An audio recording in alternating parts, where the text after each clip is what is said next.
Hola a todos y bienvenidos a un nuevo vídeo en el canal. Como siempre digo, no olvides dejar tu like y suscribirte si te está gustando la dinámica. Y nada, dicho esto, comencemos.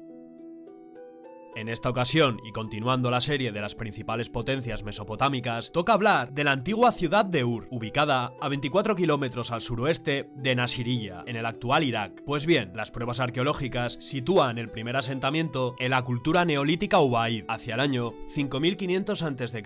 Los Ubaid florecieron en Ur durante casi 2000 años, y su ocupación se caracterizó por la presencia de una delicada cerámica pintada a mano, y además se construyeron casas de caña y adobe que a menudo se entremezclaban con ladrillos cocidos al horno, y habían establecido también prácticas de producción agrícola domesticada y métodos de crías de animales. La zona fue testigo de un gran crecimiento poblacional gracias a las redes comerciales, la urbanización y la aparición de un temprano sistema de escritura pictográfica. Aunque los restos son escasos, los periodos Uruk y Yemdat Nasar se establecieron en Ur gracias a la presencia de sellos cilíndricos, así como la cerámica hecha a torno del periodo Uruk y la cerámica policromada del Yemdet Nasar. Pero ninguna de estas dos culturas dejaron estructuras monumentales en Ur. Sin embargo, se descubrieron restos dispersos de suelos de arcilla adosados a muros hechos de conos de mosaico. Además, en esta época se establecieron nuevas prácticas de enterramiento, concretamente la de inhumar a los muertos en posición fetal flexionada, la primera vez que esto se veía en la historia de la Baja Mesopotamia.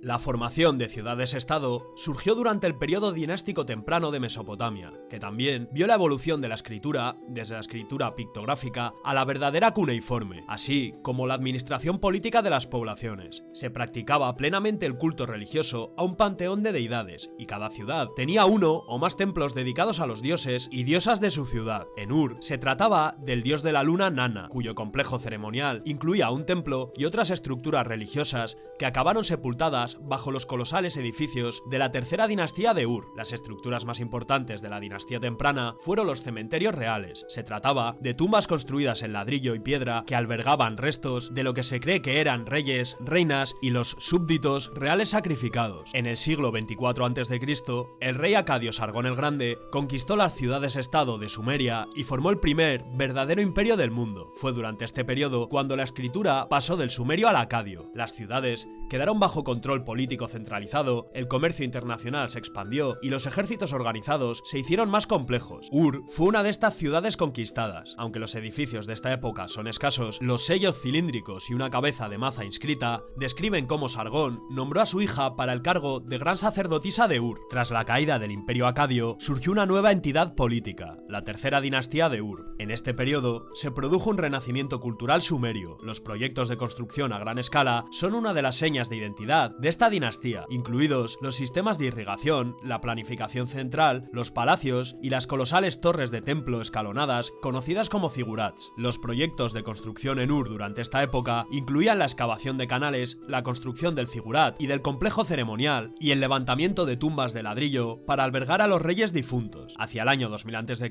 la tercera dinastía de Ur cayó ante una invasión elamita y fue sustituida por pequeños estados independientes como las dinastías Isin y Larsa. La vida doméstica en Ur continuó sin trabas bajo el nuevo liderazgo de Isin-Larsa y después de Babilonia, pero la ciudad perdió su importancia política.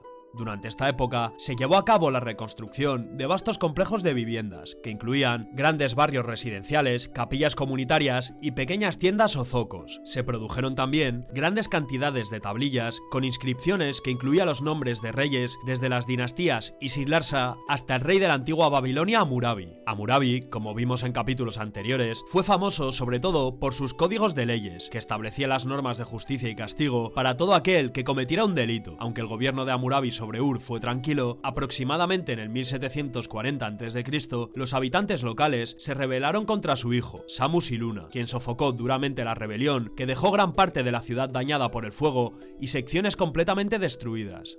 Tras la caída del imperio babilónico a manos de los invasores hititas, la región cayó en un estado de agitación política hasta que los casitas, una cultura originaria de los montes Zagros en el actual Irán, se hicieron con el control en torno al 1600 a.C. Ur se recuperó lentamente y aunque la documentación sobre el dominio casita era mínima, la población parecía gozar de una paz relativa durante esa época. En el siglo XIV a.C., bajo el reinado del rey casita Kurigalzu, la ciudad fue objeto de una amplia reconstrucción. Tras el final de la dinastía casita, la región entró en un periodo de decadencia. Sin embargo, en el norte, como vimos, el imperio asirio se estaba fortaleciendo y expandiendo hacia el sur. Los asirios eran conocidos por su destreza militar, especialmente en la guerra de asedio. A medida que diferentes tierras caían bajo su control, extendieron sus normas culturales por toda Mesopotamia y más allá de sus fronteras, hasta Egipto, la antigua Anatolia, el antiguo Levante y los montes Zagros. Ur fue controlada por las gobernaciones asirias y aunque se reformaron templos y santuarios, la importancia de la ciudad comenzó a declinar a medida que las redes comerciales se desplazaban hacia el norte. El imperio asirio acabó cayendo y su vasto territorio fue tomado por los neobabilonios a finales del siglo VII a.C.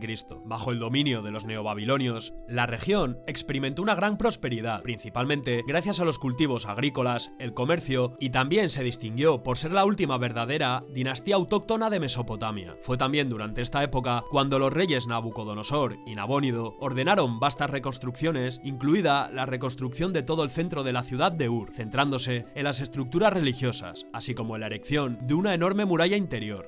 El imperio neobabilónico llegó a su fin en el 539 a.C., cuando Ciro el Grande conquistó la región y la incorporó a su enorme imperio aqueménida, que se extendía desde Egipto a través de Anatolia por Mesopotamia hasta el río Indo. Los aqueménidas ocuparon las ciudades establecidas y crearon otras nuevas en su imperio. Incorporaron a su arte y arquitectura los estilos artísticos de las regiones que iban conquistando, que a su vez difundieron por todo su dominio a través de su vasta red de carreteras. En Ur, Ciro ordenó la reconstrucción de templos y santuarios dentro del recinto religioso. Además, durante los años de gobierno aqueménida se construyeron más viviendas por toda la ciudad, así como un complejo de fabricación de cerámica. El reinado de los reyes aqueménidas terminó con Darío III, que fue derrotado en la batalla de Gaugamela, cerca del actual Erbil, por las fuerzas militares de Alejandro Magno en el año 331 a.C. Fue durante este periodo, en algún momento cercano al final del siglo IV a.C., cuando el río Éufrates cambió de curso y se desplazó unos 16 kilómetros al este de la ciudad de Ur. Sin una fuente de agua para el riego, la agricultura y el sustento de la población, esta ciudad no pudo prosperar. Aunque es posible que algunos individuos permanecieran durante un breve periodo de tiempo, toda la población acabó desplazándose, dejando atrás sus casas, centros comerciales, santuarios y templos. Esto marcó el fin de Ur, ya que la última tablilla de arcilla con inscripciones encontrada en la ciudad databa del final del reinado de Alejandro. Y hasta aquí el vídeo, espero que os haya gustado y nada, no olvides dejar tu like y suscribirte y eso, nos vemos en la próxima.